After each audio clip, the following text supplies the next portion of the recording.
Hill on 3rd and 18. Second straight sack. This time it's Leonard Floyd. Deep, it is caught. Atwell, touchdown. 62 yards. Pass over the middle, caught by Higbee. And Higbee picks up a first down. There's Stafford. End zone. It is caught for a touchdown by Allen Robinson. Hello, everyone, and welcome to another episode of the East Coast Rams podcast. I am one of your Grace's co-hosts, Ashton, with my awesome co-host, Zac. Zac, how are you doing? Getting ready for Thanksgiving? What are you looking forward to kind of munching on? Because, I think we're going to be eating our feelings this Thanksgiving. Yeah, I'm thankful for having some time off of work. I think that's going to be very nice, being able to enjoy some time with my family. So yeah, as far as my Thanksgiving food, I'm a turkey person. I get really irritated when I go to a family gathering and they just have ham. I do not think ham is a Thanksgiving meal. You can fight me on Twitter about that, but I am all for turkey. I am one of those sacrilegious ham people that you speak of because I find turkey dry as heck. That's what the mashed potatoes and the gravy and the green beans and all the stuff. You just pile it on a plate. It all just blends together. Yeah, I like ham and mac and cheese. I go like 1/5 ham and like 4/5 mac and cheese. I just go into that mac and cheese. Love it. That kind of crunchy old Southern style mac and cheese. Ooh, with the I do like a good baked, like with the crispy on top. I do enjoy that. I would rather have that than the bottom layer or the middle layer, which is more gooey. I would rather have some of that little crunch. So I will go with you on that, but I do not think that's a Thanksgiving Day meal. So I will accept your sacrilegious beliefs, and we can talk about this devastating, once again, devastating Rams loss from the Bayou. Yeah, if our season wasn't already in jeopardy, you hit the panic button now.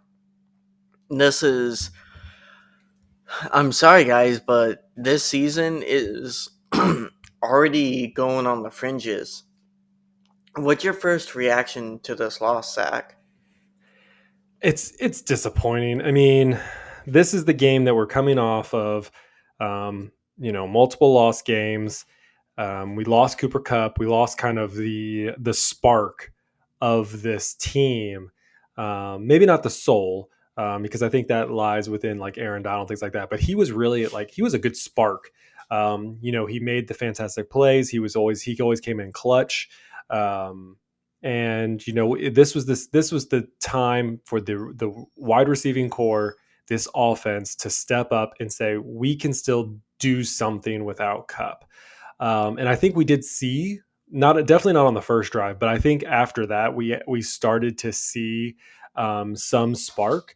Whether that was from Atwell with a 62-yard touchdown from Stafford, or if it was from Allen Robinson.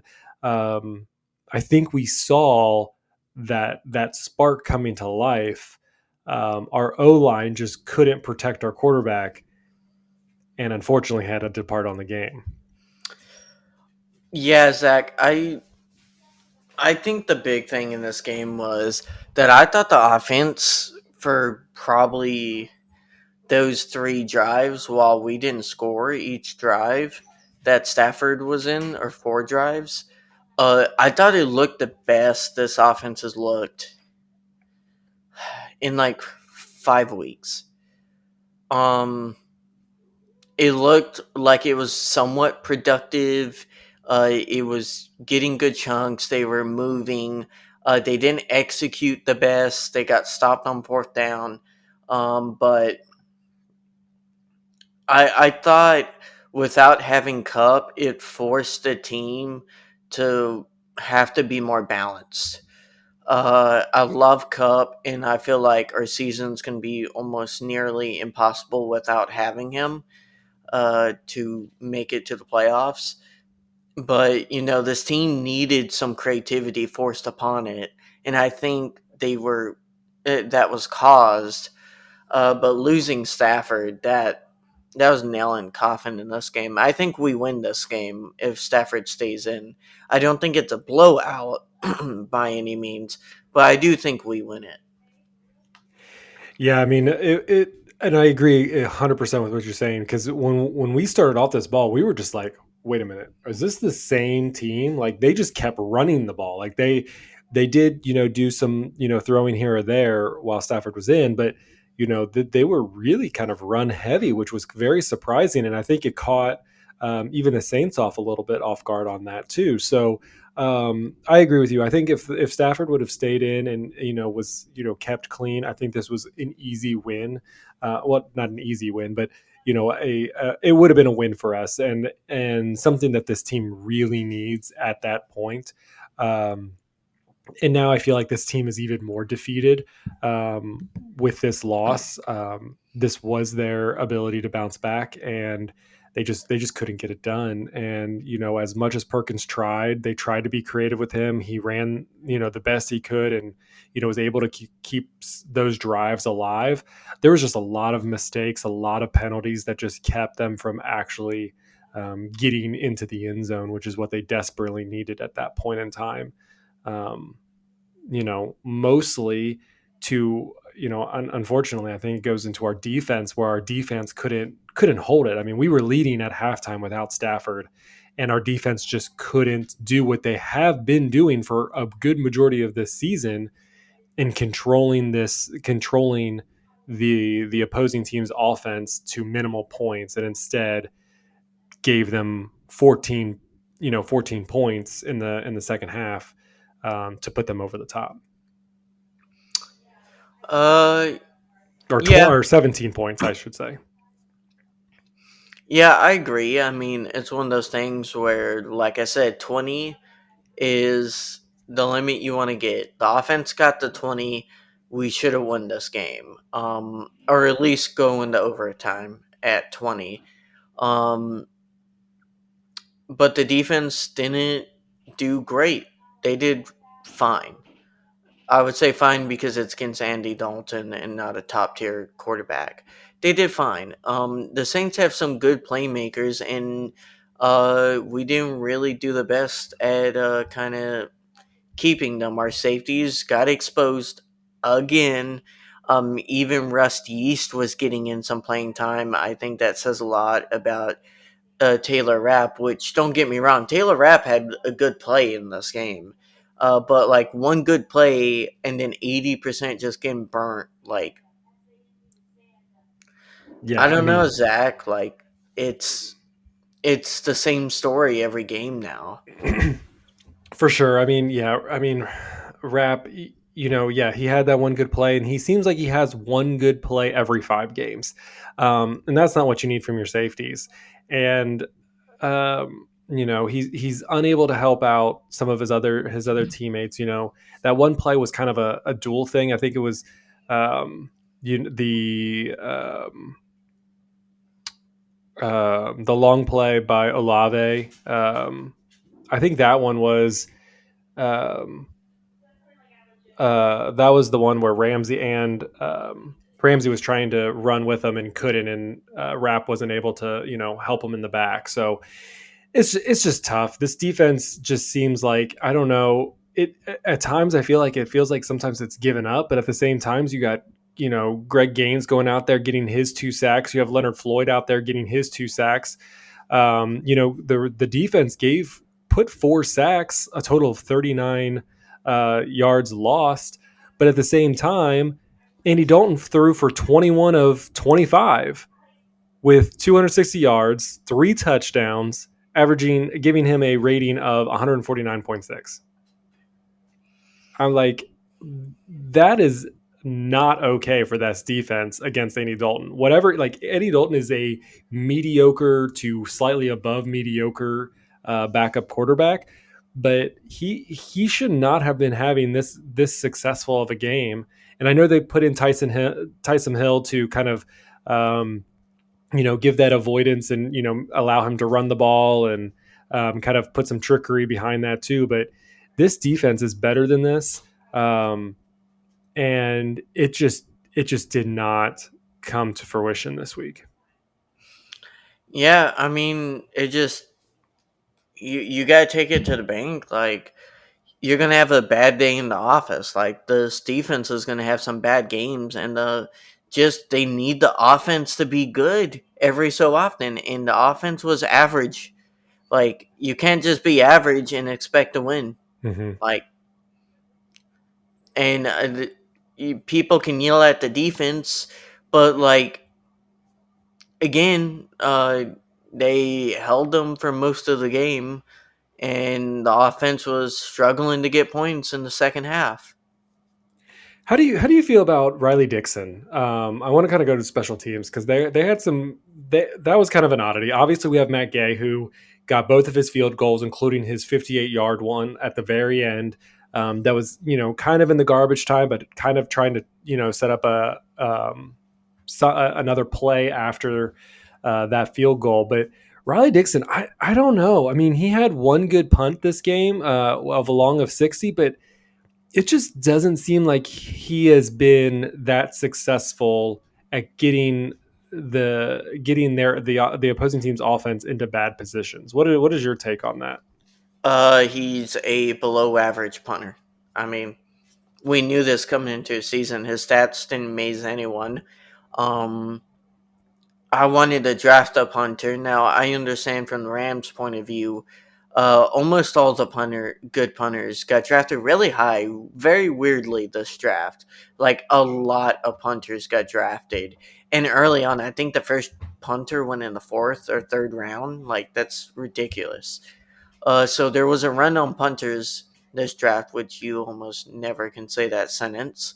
Uh, but it happened, and therefore we had to sign a free agent, and he is what we got.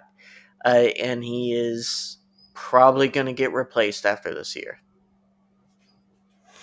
Yeah. Yeah, I haven't been super impressed, so I just wanted to make sure that I'm not the only one because I haven't really, we're on Twitter and we complain about this, that, and the other, and no one really has. I haven't seen at least a much people talking about Riley Dixon and how the punting game has been.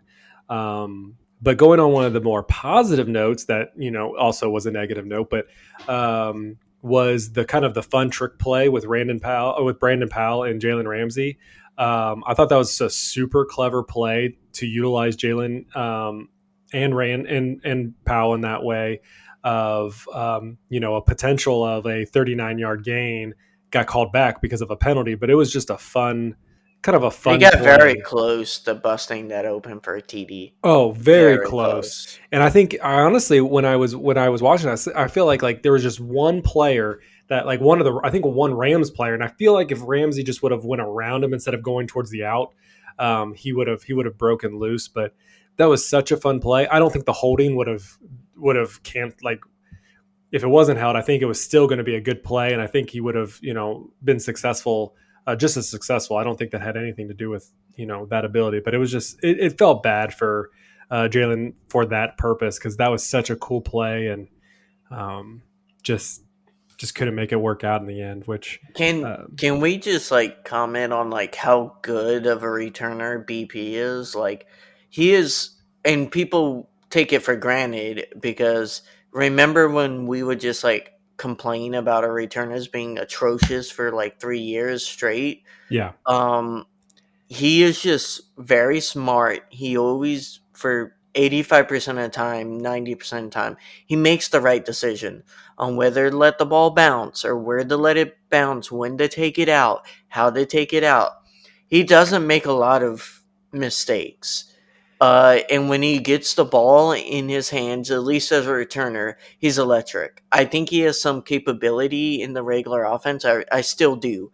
Because every time he gets the ball, he's just one of those players that feels like he's about to break one, and it's just stuff hasn't gone his way. And I think that's a lot to do with the O-line because of the positions he's been getting the ball in.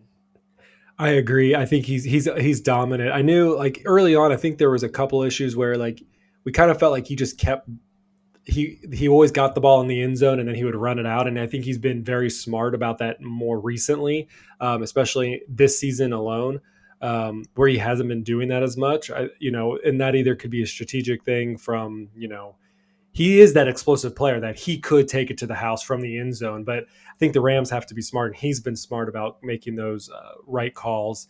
But he has been super electric. And I think we see that him being put into the offense more regularly. Yes, he may only get a handful of catches or a handful of, sweeps or a few plays here or there. But him being put into that offense is impactful.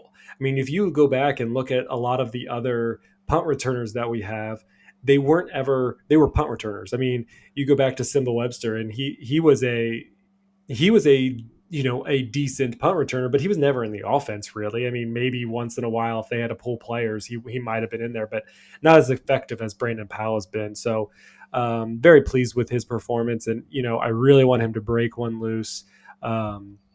So that's pretty much what I got to say about him. I mean, he had one of his kick returns went for 34 yards. So he's going to make it one of these times. We're just waiting for that to happen. Yeah, let's kind of talk about Perkins. How do you think Perkins did? Because Stafford, real quickly, I thought Stafford was doing good with what he had. Yeah, I really don't think Perkins. He did all right. I don't think he had an excellent game, but at the same time, I don't think he was expected to be in the game. And I know when you're a backup quarterback, you're always expected to be able to pick up the mantle and run with it. But for the most part, I mean, for this season and even for last season, he's been third string quarterback. Like, he's always been behind Wolford. He's always, behind obviously Stafford, then Wolford, and then him. He had an opportunity last week to get in there. Really was more used as a run package than a throwing passage. He only had one throwing pass. And so, I mean, his threat is with his legs. And we did see that. I mean, he had 5 carries for 39 yards, averaging 7.8. And, you really, you like having that as the quarterback, but that's where things kind of left it. He was 5 for 10 for 64 yards, averaging 6.4 yards when he did throw it to a player. So I don't know. He had just slightly too high. I mean, I guess it was way too high for Skoranek. I mean, you saw Skoranek, like he had to like use all of his force to jump even to that height. But it was still, I mean, if that would have been a catch by Skoranek, I think we would have, obviously been in a better position. But unfortunately, it is what it is. Yeah, I don't like that. I want to see him in a full game. I would want to, if Stafford's out, I want him to start the game and not just be like, well, Wolford's back, so we're just gonna mix the package up again. I get the argument that he's been third string, but this is the NFL, and you only get so many opportunities. A lot of people never even get the chance. Once they get back up, they sit the bench and they never get to play, and then they go out after 4 years. It is complete luck of the draw if you're a backup, if you get to start, and you have to make your opportunities count. And I just don't think he did a great job of doing that, especially with throwing. So I didn't think he was awful. He looked to me better than Wolford, but that's not a high bar. Mm-hmm. Man, autoplay videos, they stink. Yeah, and I don't know. I feel like, I'm kind of going back and kind of looking through some of the games or some of the plays that Perkins had in. So Perkins came in actually in the third quarter with 5 minutes left of the game, or 5 minutes left of the third quarter. Um, and so I'm kind of going through what happened. And like his first play out there, he had 12 plays for 60 yards, ended up in a field goal. So that wasn't too terrible. The next time he had the ball, it was 6 plays for 26 yards. Again, not something that we like to see, but it wasn't a 3-and-out. It wasn't until his third drive where uh, things kind of fell short, and they went to a 3 passing plays, or 3 shotgun plays, and that's kind of where the O line really put him in a bad position, and he got sacked two of those 3 times. And then again in the his fourth and final drive, he had was 6 plays for 34 yards, which they decided to kick the field goal. So I mean, in his 4 drives that he actually had, 2 of them didn't come away with points. Um, kind of trying to go through what all happened, but there was a delay of game. There was just a lot of things that did happen. But I mean, realistically, if you look at those 4 drives that he had the opportunity to participate in, it wasn't terrible. He used his legs a lot. They utilized Cam Akers and things like that. So I don't think it was a terrible performance. I would want to see, before making full judgment, is I want him to get a Wolford experience. I want him to be able to say, all right, I am the starting quarterback from beginning to end, had most of the reps throughout the entire week of practice, and see where things were at that point. I get what you're saying. When when your number is called, you got to make the plays. But for this performance, with the 4 drives that I saw, 2 of them ending up with some points, made me a little bit more hopeful. Yeah, I mean, I'm fine. I'm fine with him getting the start over Wolford. I perfectly am. After that game, it wasn't like he looked atrocious and I'm like, oh no, I don't want to see him. I just think it's not a great sign that he wasn't ready to step in right then and there. And he looked like the lights got to him some. You could tell, right? Are you telling me that backup quarterbacks are supposed to win games for you? Is that what you're trying to tell me? I mean, they're winning against us. I just want a little bit of that backup QB winning action. Is that too much to ask, Zach? It shouldn't be, but yet it is. Ooh. So injuries. It looks like Ty. Do you know how to pronounce his last name? I say Neskis, but that's probably incorrect. Yeah. Well, it looks like Ty's injury isn't. Looks like it will be minor, so he should be back. Thank Lord, because if I have to watch Bobby Brown play another snap, Zach, I'm gonna just jump off a bridge. I'm tired of it. Yeah, I mean, the O line is definitely not there when he's in the game. But yeah, I mean, this O line is just getting beat up like no one's business. I mean, we've lost now 3 left tackles. We keep having to put in a player who continuously has been pulled from being that starting role and has had to go back and fill that position. I don't know what it is with these defenses, and are they just they know that's the weakness, so they're like, we're just going to knock that guy out because we know that their backup can't help in that position. So whatever it is, it's not pretty. The O line is not pretty. We've had difficulties in the run game in the pass game, but it all comes down to does Stafford have enough time to throw the ball? Does the offensive line put an opening so that whether it's Cam Akers or Henderson, anybody is able to find space? So we'll see. Seemed like Kyron Williams found some space, helping out in that aspect, but still trying to figure out the best way to move forward with a broken offensive line, to say the least. Yeah. Oh man, get to play the Chiefs next. Do you want to talk about that game, Zach? Preview bloodbath. Yeah, I mean, the most positive thing I can even say about this game is that maybe this is a trap game for the Chiefs. That's pretty much all I have for it. I mean, other than that, this seems like this is going to be a blowout.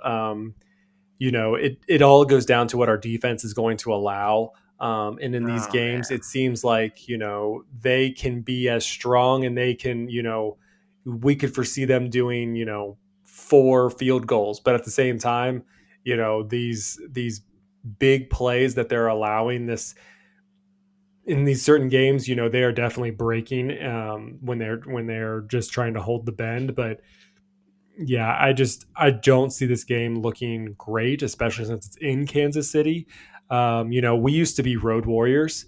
I mean, you don't. I remember every time. It's like, oh, the Rams are away. Oh, that's easy. They're going to win because they win more on the road than they do at home, and that is not the case this year. And it's just, um, Patrick Mahomes has his magic. And I don't know why we can't have some of that same magic. The Chiefs are good, seems to be good every single year. The Rams seem to, kind of be in that up and flow of, yeah, we're good, and then we kind of crash and burn, and then we kind of go up, and then we crash and burn. And we need more consistency. Yes, we won the Super Bowl, and I will take that over in having a bad season the year after that. I will take that for what it's worth. But I would like to see some consistency of us doing something more than nothing. Yeah, I mean that Kansas City success does come with how many decades of Andy Reid not winning a Super Bowl and learning through hard losses, Yeah. right? Like he learned from experience and a lot of bad experiences to build up to this current version of the Kansas City Chiefs and this continued success, because he knows the pitfalls. He knows like some of those long-term lessons of minor roster moves that you don't know until you've been in a head coaching job for a decade or so, right? So I think that's something McVay would have learned after doing this job for more like time. And like we've seen him change already in the short amount of time he's been the Rams head coach. It just uh I think Andy Reid's in a different situation, and he's been able to get a generational QB that's young and that has only been under him, and he's been able to mold. That's not the same with Stafford. As much as I love Stafford, he's not the youngest, and he has built up some. He's built up some bad habits that he's had to get out of, and McVay hasn't been able to fully mold the QB the way he's wanted to, for good and for bad, right? Like Stafford brings some really good attributes from Detroit that we appreciate, that got us through some hard games last year. It just now you're seeing the downside of that is he is older, he's more prone to injury. Not to mention just overall the roster depth wasn't there in the O line. And I think that like you don't see Andy Reid making that type of pick in the second round for Tutu Atwell. And this isn't a criticism on Tutu Atwell either. Um, I mean, I think we've, and just to jump in real quickly for the Tutu part. I mean, we both have kind of been, slightly, and I guess I shouldn't speak for yourself, but I feel like we've been slightly proven wrong in the fact that when Tutu's out there, the plays that he does make are a difference maker. I mean, he is fast, and he is able to catch those balls, and the plays that he does do, he's catching 50, 60-yard balls. That's somebody that we need. We're just not doing that consistently. Whether that's because he's not out there on the field, which could be a McVay problem or something like that. Like, we're just not utilizing some of our players at those moments, and we don't get to see them thrive like we did with his 62-yard touchdown. And I get that. And there is value to what he brings and what he does. But the problem is that's not a second round value. That's just the fact. That's not what we Right. needed at that And time. and that's not also on Tutu. Tutu didn't choose to get picked there. The Rams picked him. And my criticism is not with him, but it's more kind of with the Rams and how they chose him instead of other priorities that I thought they ignored. They ignored center and guard. And I And think I think that's biting them in the butt now. Yeah, and we all know McVay. He's a genius when it comes to the offense. He can only control what he can control as far as what plays he calls. And we think Les Snead is great at his job of finding the talent and bringing them in outside of the draft. When it seems like when we look at the draft, yes, there are players in the later rounds that we get we really utilize, and we see them shine. But it is those beginning round picks, and that's why we get. Sometimes it feels like, yeah, let's just get rid of them if all we're going to do is pick, again, Tutu, when we didn't really need Tutu Atwell. The same thing can be said for various other players, and that's just where I think it's at. I think we need to focus on what we need, and if we can't get that outside, then we have to look at the draft. I mean, that you're going to be your prime choosing for if you need offensive linemen, and when you lose two key offensive linemen, whether it's because they retired or you didn't want to re-sign them for an extended contract, that's on you to fix. And now you're seeing what happens when you lose, 20% of your offensive line. Mm. So now that brings us to talking about the future of the team. And so, Zach, and we can kind of make this a dialogue when we go into talking about the future of this team on whether we should start our rebuild now, next year, or the year after. Zach, do you agree with me that we're gonna have to start a rebuild in the next 3 years? Correct. Like, let's just start off from that baseline. I mean, yeah. I mean, we know, if everything stays the course right now, based on even before this season, really, we were getting 2 years. at most 2 years for Donald and for Stafford. That was it. Yeah. So, and this is something fans are gonna have to ask themselves, and you can chime in with your opinion, Zach.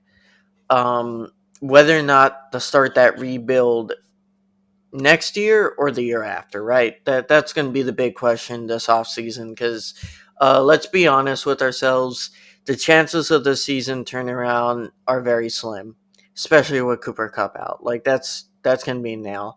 We might have had a chance if he stayed in and everything turned around completely. It's not. OBJ is not signing with us, guys. That's just reality. No white knight, nothing like that's going to come out to save us. So the question is, what do we do this offseason? And I think we have some valuable players that teams would, and picks. Let me reiterate this. Something from Jordan Rodriguez of The Athletic has kind of pointed out. The Rams were on the forefront of like looking at talented veteran players and valuing them more than they were valued at the current point in time. People were selling them lower and for less picks than they were really worth in the Rams' eyes. And that's why the Rams went out and started trading a lot for these players.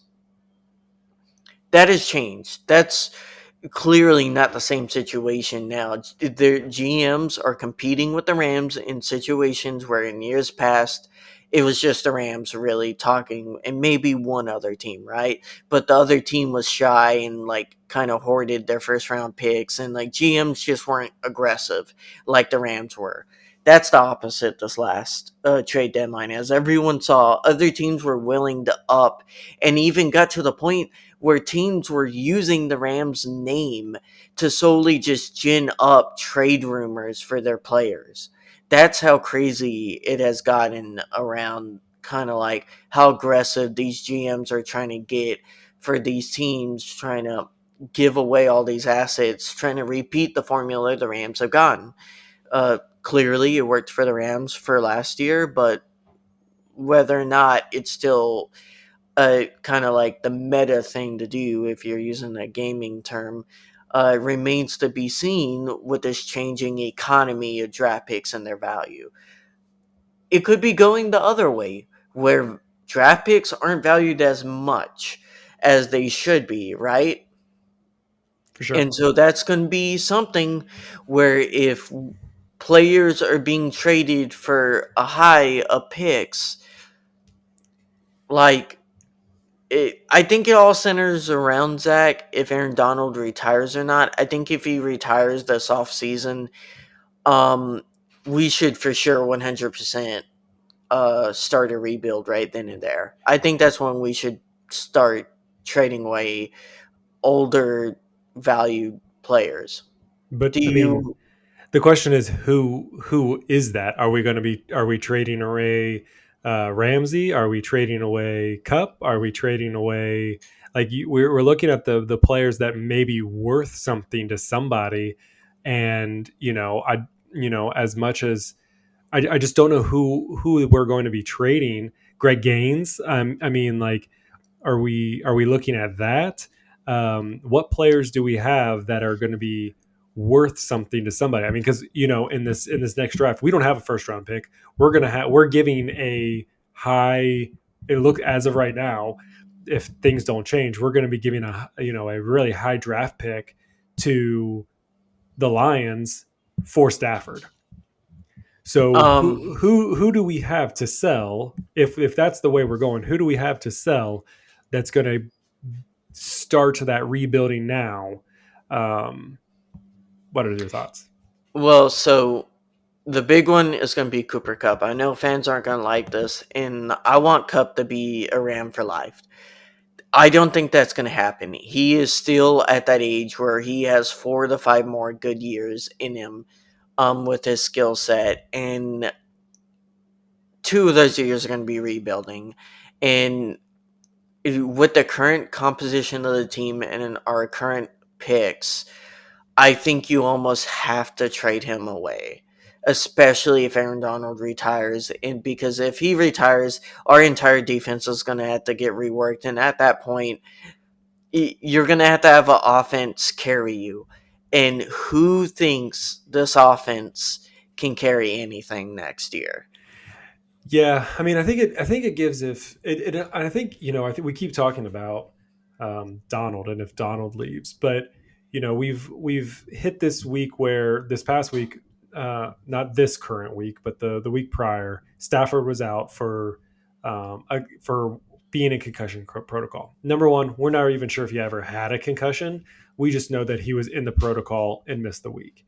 And now he is still in. He is still not in concussion protocol right now, but he's being evaluated. Which I'm kind of looking through Twitter and it's like, how long? Why does it take more than 24 hours to know if someone's in or out of concussion protocol? But if this becomes another repeat, Stafford's getting beat up, he's getting hit hard. Stafford decides to leave. Is this where we figure out, okay, let's get a quarterback, which then gives, maybe the chance of keeping Cup around as the only Rams legacy player to help out the I new offense. I think the problem is, in order to get a first round pick in this upcoming draft, we're gonna trade away Ramsey or Cup, because Aaron Donald. So if either Aaron Donald retires or Stafford retires, it's gonna trigger the other one to retire. I think that's just the reality. I think at that point the other person's gonna be like, it's kind of it's that time.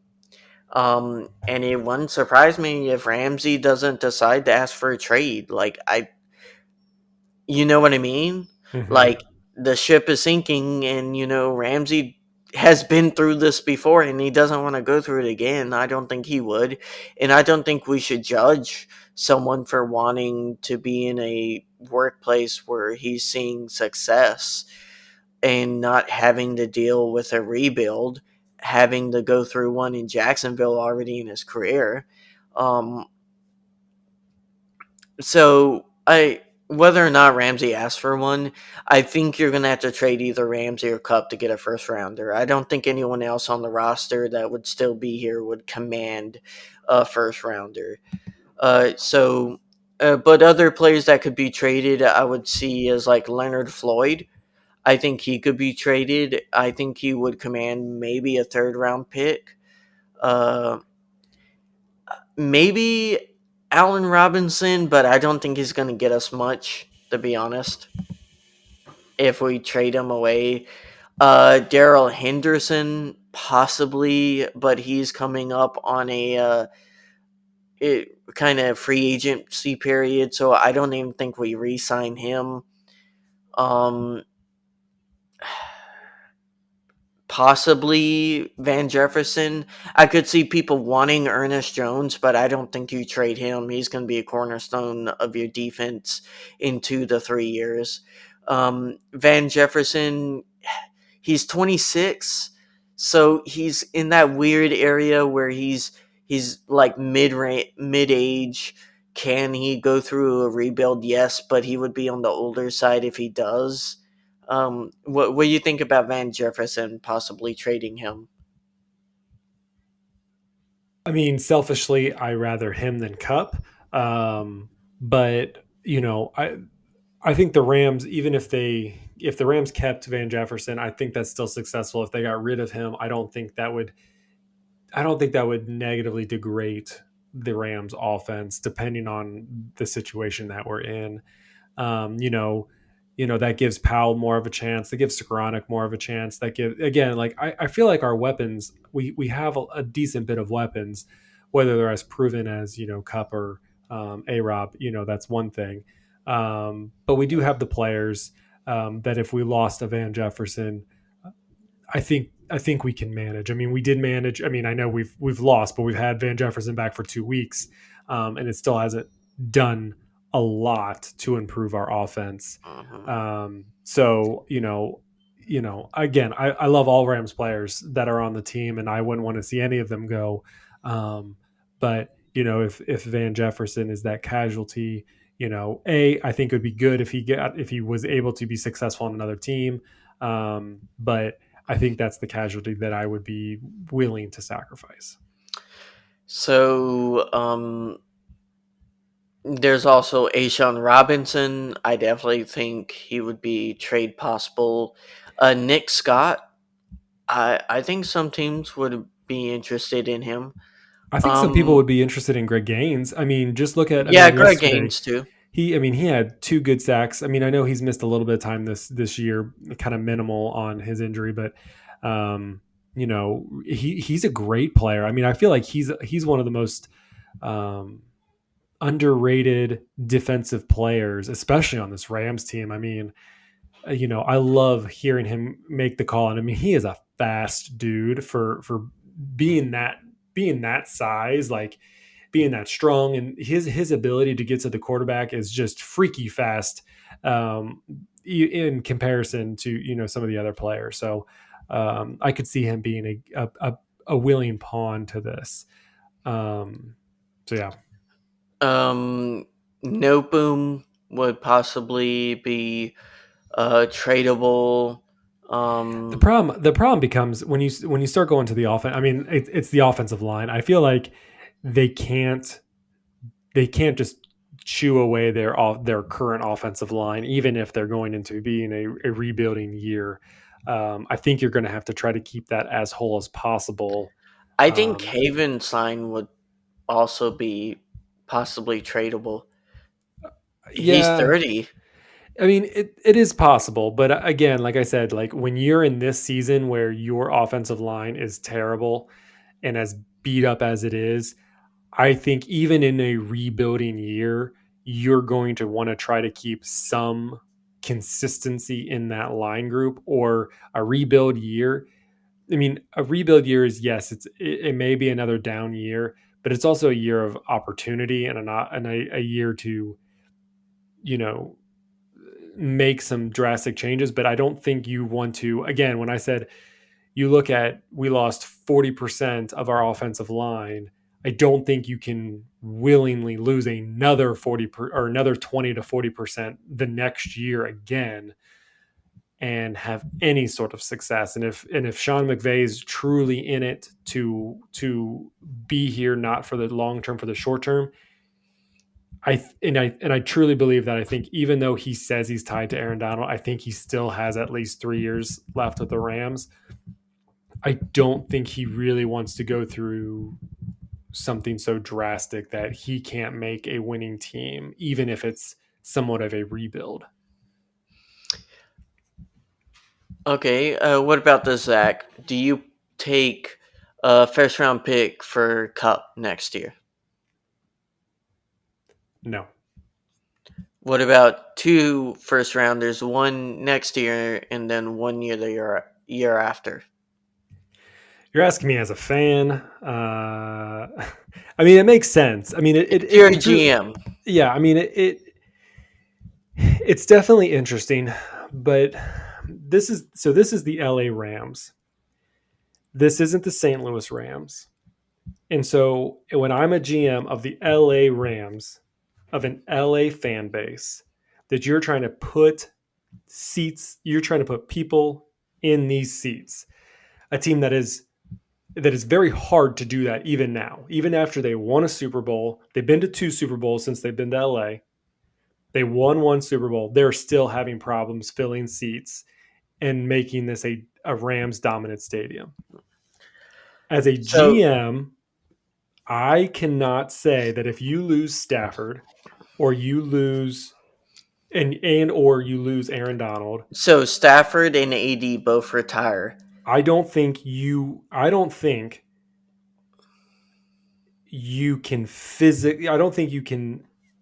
legitimately, for the LA Rams, for a Los Angeles team, based on all of what's there, you need a star player. And as much as I love Ramsey, I don't think he's the player who's going to bring you people in. Cooper Kupp is the Triple Crown winner, the Super Bowl MVP. He outside of Aaron Donald, he is the Rams organization. He is everything about the Rams. He is the mascot. He is the spark. He would be the soul. And if you take away the spark and the soul, that this experiment of moving teams, whatever, has completely failed. You're going to get no one in the stadium. You're going to get none of that generational, that generational input of, if you can't keep a player here, a star here, you're not going to succeed in this NFL. And I truly feel like they have to be thinking that way, that if they lose Donald, they have to keep somebody else. And I think right now, Cooper Kupp is that person they have to keep. So you would trade away Ramsey before Cup? If I am a GM in this LA market trying to keep people in the seats, yes. So what if the Seahawks come to you and offer their 2 first rounders? One is probably going to be a top 5.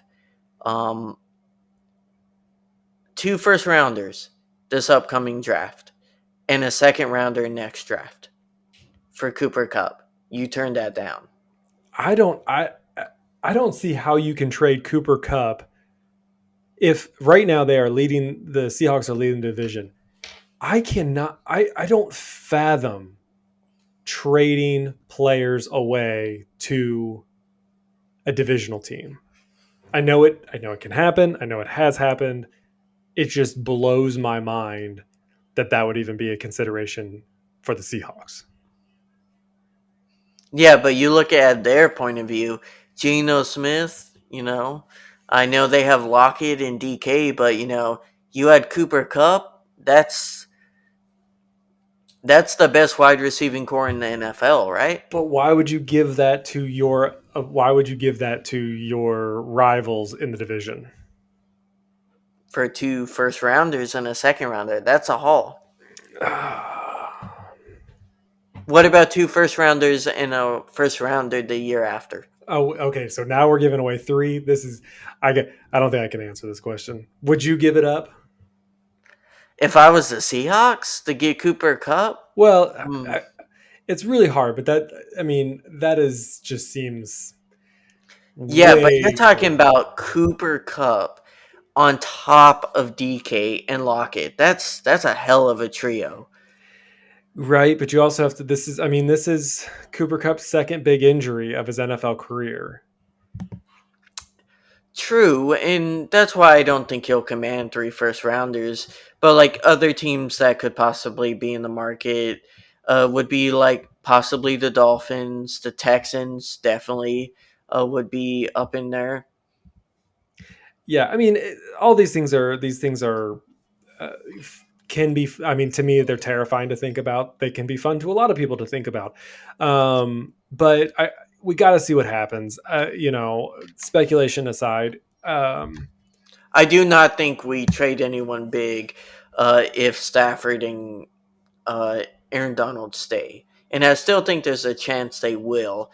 But Stafford, it's starting to look more and more like he might retire. And if he does it, I definitely think AD just pulls the trigger right then and there. Yeah, Do you agree with that assessment that if one retires, the other one will probably follow?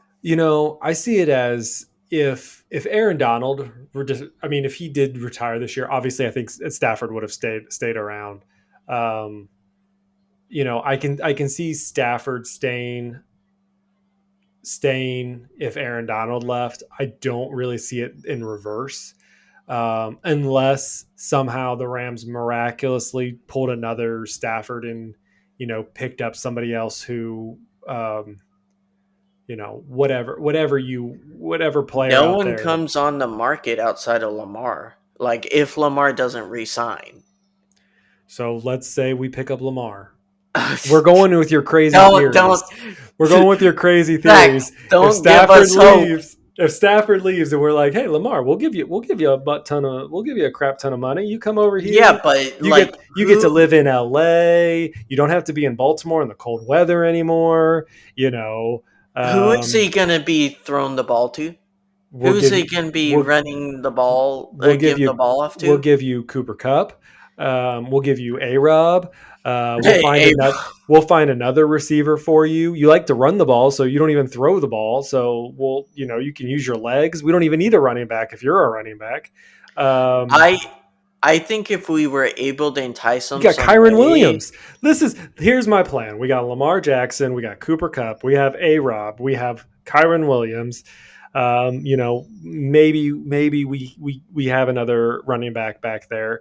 We I think free agents would follow Lamar. Like if he came here, but it's like you had to convince him, which he's gonna he's gonna ask for a lot of money, and I don't know if we can. you know, you, Maybe we could afford it. we might be able to. It just depends on how the chips fall, and the Rams, they like to push their debts a little bit further and further. And if they want to be a winning culture and they want to stack the wins, just create a small dynasty within the McVay era. It's not a. You're the one who brought up. That would be an interesting way to try to entice McVay to stay, is to sign someone like Lamar.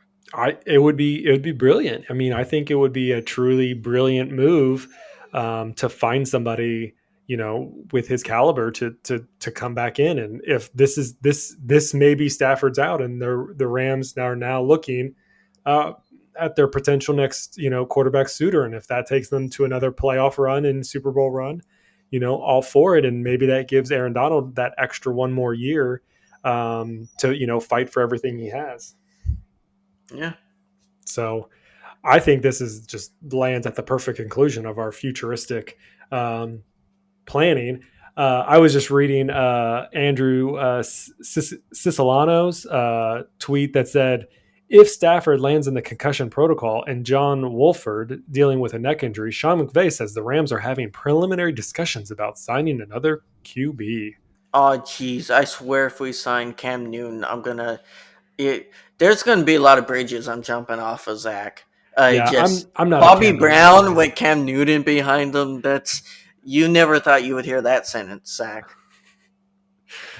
Oh man, how fun is that? Wait, it is perfect to sum up our season with a cooked Cam Newton and Bobby Brown starting on the line.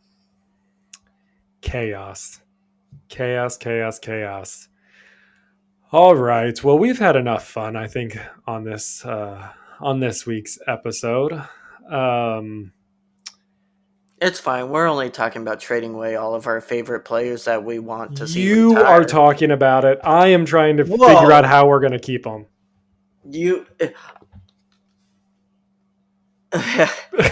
All I'm saying, Zach, is I'm being a realist. All right. I know.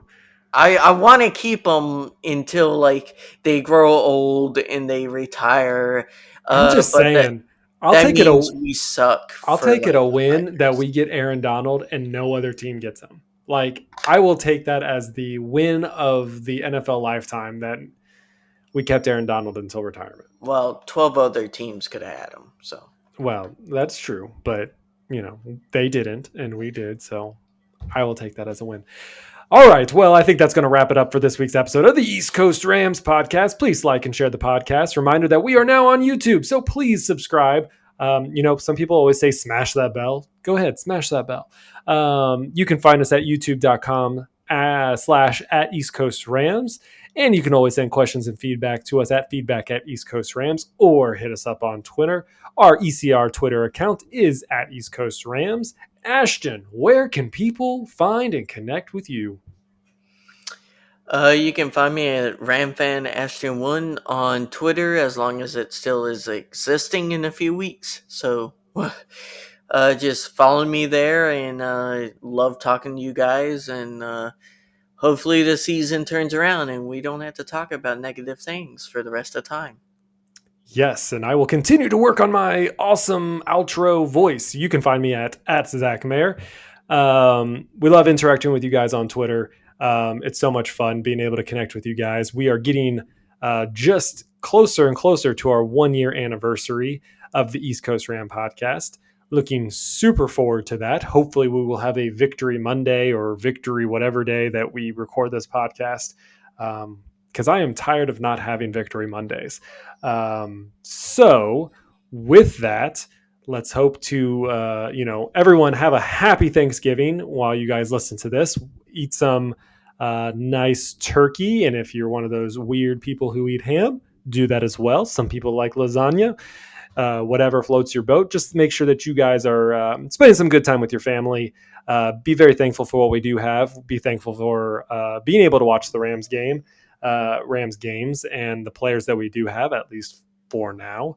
And yeah, be nice to each other out there, people. I'm thankful for everyone that listens to our podcast. Keep spreading the word, and let's get this done on Sunday, Ramley. Horns up.